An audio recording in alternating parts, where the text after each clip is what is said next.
ഗുണ്ടാ നേതാവ് ബാലമുരുകൻ തമിഴ്നാട്ടിൽ പിടിയിൽ. നിരവധി കൊലപാതക കേസുകളിൽ ഉൾപ്പെടെ പ്രതിയായ ബാലമുരുകൻ തമിഴ്നാട് പോലീസ് പിടിയിൽ. തിരുച്ചിറപ്പള്ളിയിൽ നിന്നാണ് ഇയാൾ പിടിയിലായത്.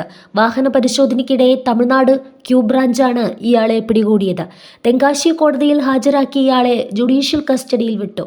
ഞായറാഴ്ചയാണ് ഇയാൾ പോലീസ് പിടിയിലായത്. നേരത്തെ വിയ്യൂർ സെൻട്രൽ ജയിൽ പരിസരത്തു നിന്നാണ് ബാലമുരുകൻ രക്ഷപ്പെട്ടത്.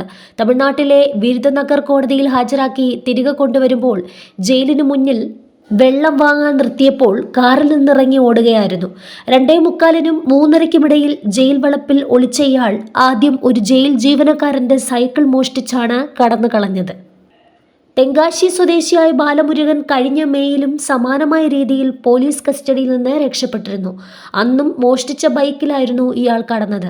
തുടർന്ന് ബാലമുരുകന് വേണ്ടി തമിഴ്നാട് പോലീസും കേരള പോലീസും വ്യാപകമായ തെരച്ചിൽ നടത്തിയിരുന്നെങ്കിലും ഇയാളെ കണ്ടെത്താൻ സാധിച്ചിരുന്നില്ല. ബാലമുരുകനെ കൊണ്ടുവന്നതിൽ വലിയ വീഴ്ച തമിഴ്നാട് പോലീസിന് പറ്റിയെന്ന് അന്ന് തന്നെ ആരോപണം ഉയർന്നിരുന്നു. തമിഴ്നാട് പോലീസിന്റെ അറിവോടെയാണ് ബാലമുരുകൻ രക്ഷപ്പെട്ടത് എന്ന വാദങ്ങളും ഉണ്ടായിരുന്നു.